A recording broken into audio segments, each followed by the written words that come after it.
Con nosotros ni más ni menos que el señor Fernando Zamalea. Buenas tardes. ¿El rock and roll, Fernando? De 7. ¿Eh? Jugaba de 7. Él dijo que es jugador y es ¿Qué verdad. jugador? usted De en 7. las inferiores Le de dije, Platense. en Platense. En Platense. Hoy estábamos hablando ahí de Platense, que ha sacado un comunicado buscando mantener el predio de Manuela Pedraza. ¿Dónde está el Poli? ¿Dónde está el Poli? Lo conozco, claro. Eh, No llegué a esa época. No. Ya- Soy mayor, pero no tanto. Ya estaba el Poli, ¿no? Ahí. Sí. Ya estaba el Poli. Y debe ser uno de los pocos rockeros que tiene un pasado futbolístico, porque nadie juega a la Gracias. pelota, ¿no? Sí, Tremendo cómo león. no. ¿Quién Bueno, juega? Emanuel, ¿Quién el ju- Zorrito. Bueno, sí, los chicos, Alto pero bostero, pero juega. digo, los Charlie, los Pipos, Perdón, con todo respeto a los primos. los Melingos no juegan a la No, pelota, esos ¿no? No. Charlie jugaba. ¿En serio? ¿Era bueno? Sí, digamos, más en los 70s. Pero Claro. tiene un pasado. Ahí cuando tocaban mucho en obras, en esa época que se dio de tocar tanto al aire libre Claro. como adentro, hacían partidos con Spinetta, todos los plomos. Ah, mirá. Hay fotos. Sí, no, No, no es que al lo- flaco lo no te tengo estoy más de de- cortos y de- alguna foto que he visto jugando a la pelota, más futbolero. Comporte, jugador de fútbol. Pero Charlie nunca se nos hubiese ocurrido pensar. Sí, jugaba. Qué Y grosso. con Spinetta, los chicos, cuando en la época de los Curiaquis jugamos por una cancha por aquí. Claro, en gira se juega, En- se juega y no, eso. acá, incluso con Spinetta, el Turquito, todos venían. Igual a mí nunca me gustó el fútbol 5. O sea, confieso que como allá a los 9 años entrenaba en cancha de 11, Claro. me parecía como algo muy chiquitito. No hay como lugar. que- pero con Spinetta hemos jugado, hemos pasado unos momentos maravillosos. Tuve ese increíble privilegio de tratarlo, bueno, tanto a Charlie como, Claro. como a Spinetta en sus ¿Y momentos Charlie cómo emblemáticos. juega? No, creo que juega bien. O sea, ahora, digamos, Claro, ahora no, ahora ese pero... sería el momento tal vez. Pero Sí. quizás en unos meses, el ave fénix siempre Sí, nos va a siempre, ¿no? sorprender.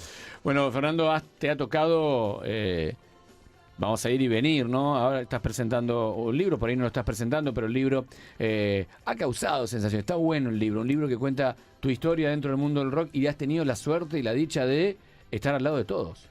Y sí, eso era un poco la idea de materializarlo y también, como soy muy lector de biografías y me gusta mucho la historia y aunque suene cursi, por amor mismo a la vida y a las cosas que van ocurriendo, ¿no? Para Claro. que no queden simplemente en la nada, o bueno, no es que quedan en la nada, pero me gustaba la idea de ordenar los recuerdos, armar esa especie de obra de teatro imaginaria con todos los hechos que ocurrieron, ponerle voces, novelarlo, porque el libro está como Sí, novelado, está novelado. el relato. Y también, bueno, vos lo sabés muy bien, el tema del humor era indispensable para hacerlo entretenido y veraz. Y a la vez, por supuesto que no es un libro de chismes, es un libro que enaltece la profesión, también con los chistes apropiados sobre los temas más diversos Sí. de la bohemia de la noche, que siempre son bienvenidos y son muy graciosos.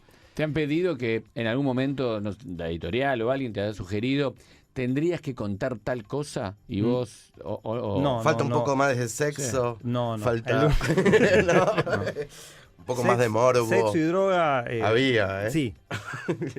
Rock and roll no tanto en algunos estilos de música. Claro, Los ¿no? dos ítems primero se usan. Sí, se usa mucho. ¿Tenés esa memoria o hiciste una Sí. investigación? Es una mezcla entre una memoria, por lo menos de ese tiempo, y también una gran investigación de volver a ver los recortes de revistas, ver todos los videos, las fotografías para recordar las ropas, Claro.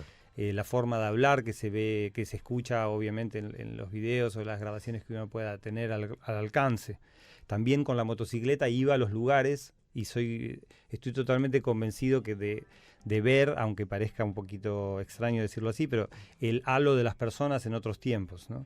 Entonces, de la misma manera que con el libro del tango de Horacio Ferrer me recorrí toda Buenos Aires y reconstruí esa bohemia de boquitas pintadas y charleston del sexteto de Julio de Caro y de los músicos veinteañeros del tango, también lo hice con el rock.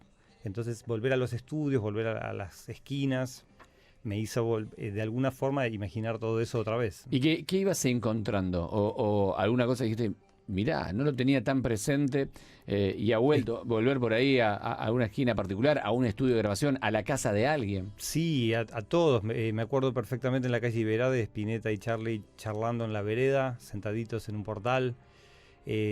Son cosas que evidentemente tal vez el público puede imaginar, pero verlas así, o sea, lo vi a Charlie una vez lo convencí de viajar en colectivo en Río de Janeiro desde el estudio de grabación hasta Leblon y lo vi en el asiento de la rueda. Pocas personas pueden decir eso.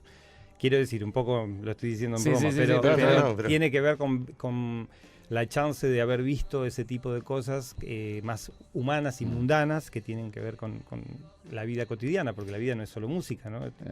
Y está contado de un lugar muy particular, ¿no? Porque vamos a hablar de Charlie, de Spinetta, después más seguramente en el tomo 2 o en la segunda versión de tu libro aparecerá un Joaquín Sabina, pero está contado por un protagonista que por ahí no estaba al frente, ¿sí? Por decirlo de alguna supuesto manera. que no. Es como un defensor hablando de un equipo Sí, de fútbol, de ¿no? cómo Maradona Es- hizo el golazo. puede Es ser el un- Barça contado por Busquets.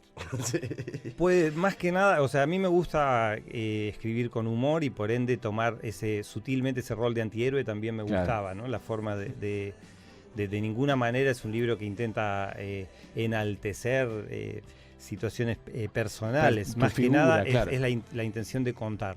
Pero tampoco quería colgarme de la situación de decir mis años con Charlie Claro. o todo eso, que también me parece una papa fritada cuando a veces veo esos libros que dicen mis años con Sí, Neruda sí, o sí. quien sea.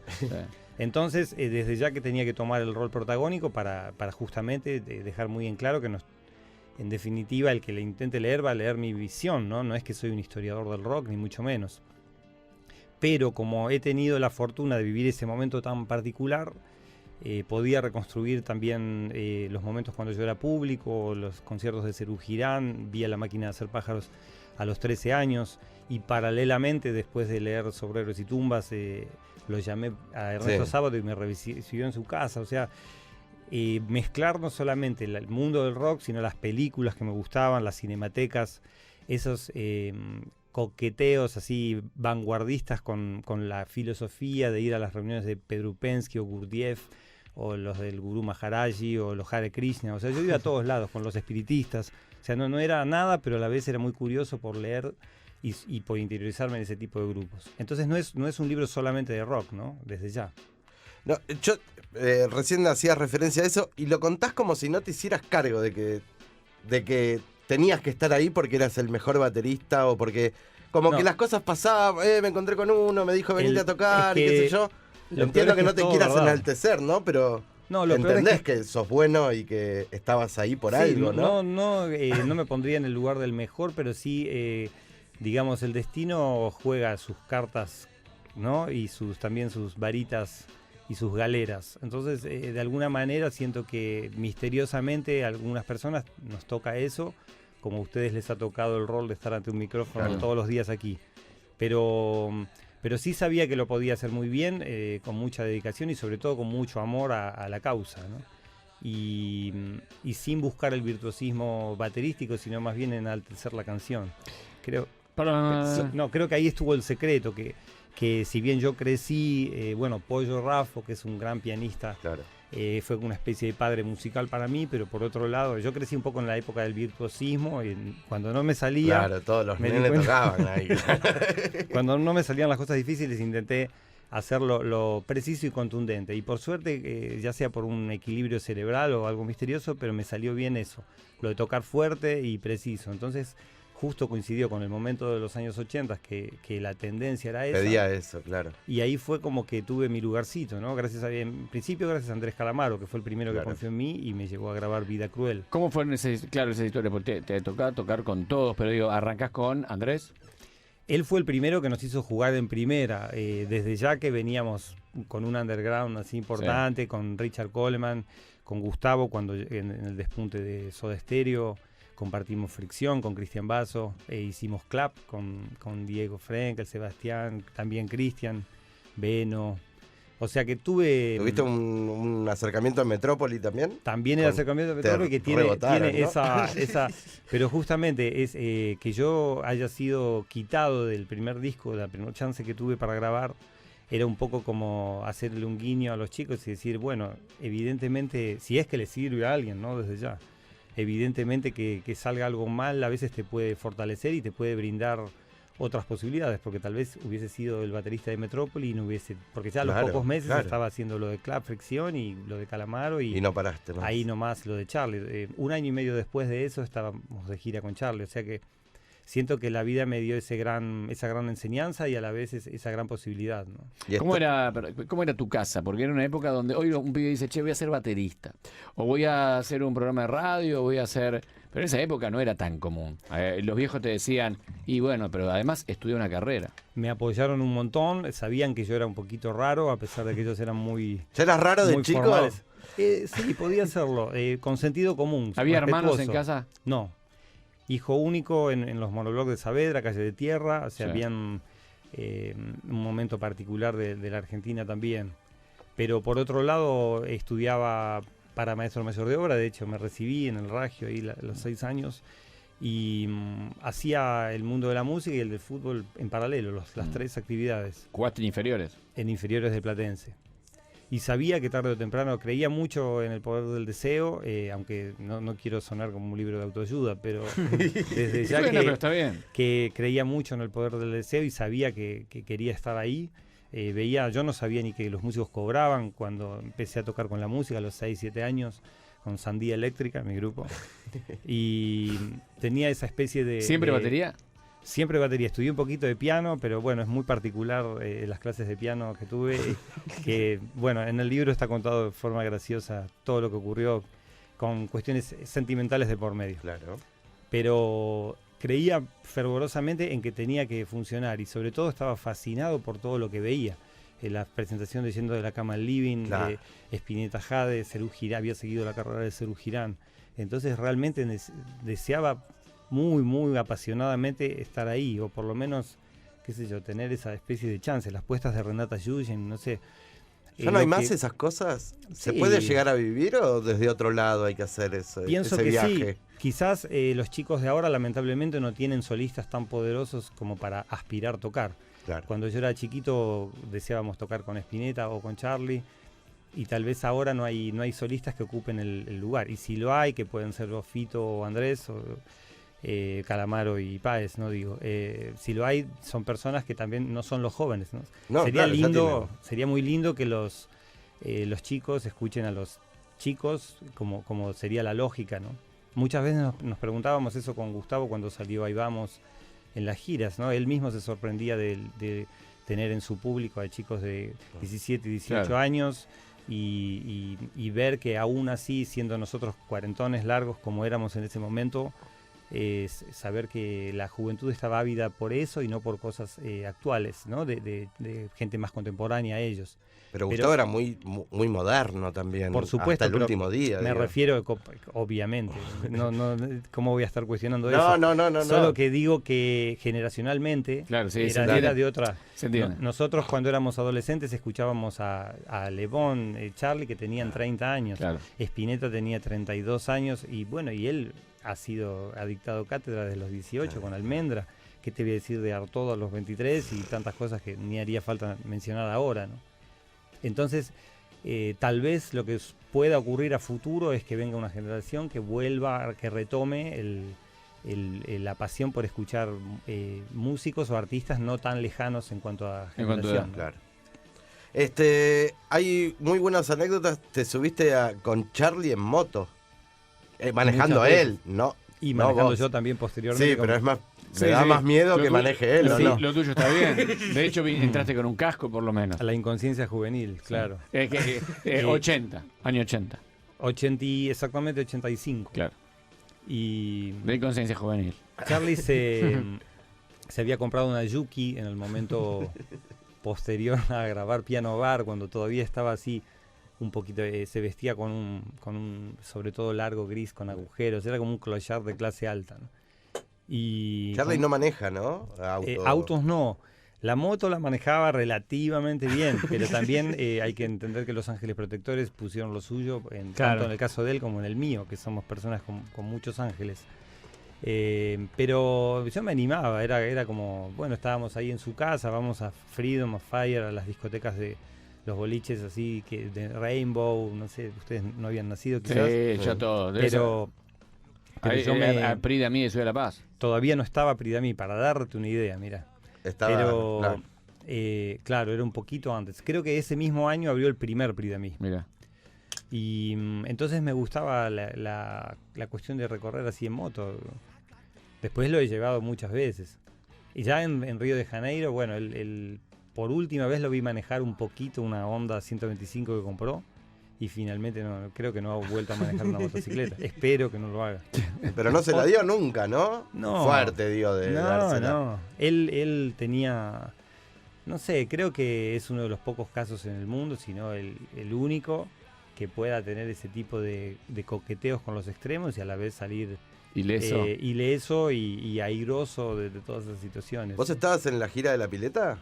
No exactamente, pero había venido a tocar con Sabina al Luna Park 15 días después y él vino de invitado y yo vivía en Madrid en ese momento y lo traté mucho en ese momento. Fue no sé, me pareció como gracioso, sabía que no le iba a pasar nada, evidentemente, ¿no?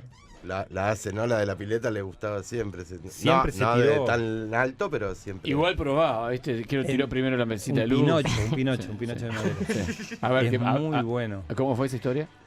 Y para calcularlo, porque el viento y demás, había un pinocho en la habitación aparentemente. Yo no lo vi, él me contó y se supone que la prensa también lo transcribió, así le creeremos a la prensa también. Hablabas de Madrid, te ha tocado también, y por ahí este material del otro libro, pero te ha tocado con Joaquín, ¿no? También. Increíble, una de las personas más cultas y más graciosas y nobles que conocí en toda mi vida. Nos divertimos muchísimo en ese momento. Alejo Stivel, que era su productor, me llevaba a grabar, aunque yo era muy reacio a ser músico de sesión y todo eso, pero durante los 90s me llevaba a grabar muy seguido a Madrid, entonces cruzaba 5 o 6 veces el Atlántico. Y en un momento uno de esos discos fue 19 días y 500 noches, lo conocí, obviamente él como yo tocaba el bandoneón y hablábamos de libros, todo eso, enseguida tuvo una gran apertura. Incluso viví los primeros 2 meses en su casa y en el departamento en Tirso de Molina. Vos ahí, en ese concierto, tocabas el acordeón. Tocaba bandoneón y un tanguero te mata. Sí, perdón. No, digo. Tocaba bandoneón y batería. Y batería, las dos cosas. Lo que pasa es que el concierto era tan largo, aunque la gente no es el que arrancaba ir. con el del tren, pasajeros al tren. Exactamente. Y había unos 35 temas, de los cuales ponele 15 serían batería, 8 bandoneón y el resto percusión. Así que ¿Y viviste en el departamento de él? En los primeros 2 meses en Madrid, sí, con mi novia de entonces, nos alojamos ahí, fue muy divertido porque él todas las noches recuperaba ese espíritu de la tertulia y la bohemia de que en su casa iban toreros, actores, futbolistas, videastas, cineastas, lúmpenes, por supuesto. Y recuperaba esa cosa de pasarse la noche hablando y no sé, algo muy lindo, ¿no? Las cosas románticas del juego de la palabra, el encuentro humano desde el punto de vista así, con un vinito, ¿no? Desde ya. Pero esa cosa de la comunión y del conocerse así a través del silencio de la noche. ¿Te gusta más eso que el virtuosismo en un músico? ¿Te gusta más que armar un buen clima y estar entre amigos? La simpleza ya sabemos que al menos es más, ¿no? La simpleza siempre es bienvenida. También hay casos que puedo escuchar, no sé, la Mahavishnu Orchestra me encanta, puedo escuchar discos de Weather Report, de hecho tuve la suerte de verlos en vivo a mis 16 años en el Luna Park, en su visita emblemática de los 80s. ¿Y lo viste a Jaco Lo vi a Jaco en New York cuando Charlie tuvo la generosidad infinita de llevarme a grabar parte de la religión también, con mis 22, cuando podría haber contratado al mejor. ¿Y cómo del era mundo. esa historia a tus 22 años que Charlie te dice, nos vamos a grabar para allá? Por supuesto que fue una alegría, lo que pasa es que lógicamente la vida, si uno no aceptase las cosas naturalmente, directamente colapsaría, ¿no? Uno, en la medida que van ocurriendo las situaciones, va aceptando esa cosa poética de que la propia vida te va brindando y ya tomás como natural de golpe ese tipo de cosas, ¿no? Y vuelvo a lo mismo, la familia del único hijo y, che, ¿dónde está? Está con Charly García en Nueva York, poner. ¿Qué decía las amigas de la familia, las amigas de los padres? ¿Viste que siempre... Sí, no sé si se comentó... no sé si se comentaba tanto. Mis padres eran muy particulares, ¿no? Me mostraron el mundo del teatro en el Teatro Nacional Cervantes o las películas de cinematecas o las obras de Beckett en el San Martín. No sé, como que tenían mucho amor por el arte ajeno sin ser artistas ellos. Y me apoyaron un montón. Y también me enseñaron esa cosa como de la nobleza, de ayudar, de ir por los patronatos de menores a llevar mis juguetes. O sea, yo mantuve eso a rajatabla porque realmente me pareció un legado hermoso de convivencia, ¿no? Lo que ellos me brindaron. Pero por otro lado no entraban mucho en esa cosa como del alarde y todo eso. Creo que tuvieron, y de hecho mi vieja que vive, mi papá murió hace muchísimos años, ¿no? Pero siempre mantuvo un rol muy especial conmigo, así como de mucho respeto. No digo distancia en el mal sentido, sino como que no se mete mucho en mis cosas. Ya la curé de espanto desde muy chiquito. Arriba de alguna moto con algún amigo. Arriba pero eso ya era grande, ya desde niño la curé de espanto, pobre. Así que creo que en ese sentido fui un privilegiado porque tuve una gran enseñanza en el buen sentido, ¿no? ¿En algún momento tuviste un stalker? ¿Alguien que se hacía pasar por vos? Eso ocurrió y ocurre. ¿Todavía? Sí, porque quedó ahí, en el libro queda como Sí. en un momento, tendría que haberlo fajado, ¿no? Lamentablemente ocurre. No, creo que no. Ya No. me di cuenta que no lograría nada porque lo sigue haciendo. Pero ya es un tipo grande ahora. Porque. ¿Qué quieres decir? ¿Que soy No, grande? no, quiero decir No, que el viene tiempo pasa. hace varios Y años. que viene hace varios años. Porque de entrada te arrancó. Fue un visionario. Sabía Te que vio, ¿no? Vio que había futuro. No, claro. Supongo que evidentemente es una persona que está mal de la cabeza, ¿no? Desde ya. Lo que no me gusta para nada es que hace cosas muy, muy indignas y juega con la ilusión de la gente y todo eso. Por eso no me río. Me lo tomaría risa, yo que soy muy tendiente al humor, si realmente fuera una persona inocente, pero no lo es. De hecho, le ha sacado... Prometía entradas, ¿no? Venía a buscar. Ha sacado dinero a gente, o sea, ha hecho cosas graves y me parece realmente que es una especie de, vamos a llamarlo karma, que tendré que convivir. ¿Y no fuiste toda a la vida. justicia nunca por eso? No tendría sentido. Lo vi a Joe Stefanol, el abogado del rock, como bien Claro, lo conocen. el señor del pelo largo. Y me aconsejó que directamente... ¿Qué es la historia? ¿Que por redes sociales, así? No, en mucho. todo sentido y desde los primeros 80s. Ah, mira. Se hacía pasar por él. Va a tipo, asados y cuenta en él. Claro, habla como estoy hablando yo ahora. Ah, yo toqué con él. Un con fanatismo, Charlie. un fanatismo Sí, hacia vos exactamente. enorme. Lo peor es que escribe con muchas faltas de ortografía y eso No, creo que es lo que más me... no, es lo peor. Porque algunas amigas han chateado con él y es increíble las cosas que les dice. Pero tiene una visión de la vida tan ajena. O sea, yo Claro. siempre pensé, o sea, si hay que quedar mal, yo puedo hacerlo perfectamente. Puedo quedar mal yo.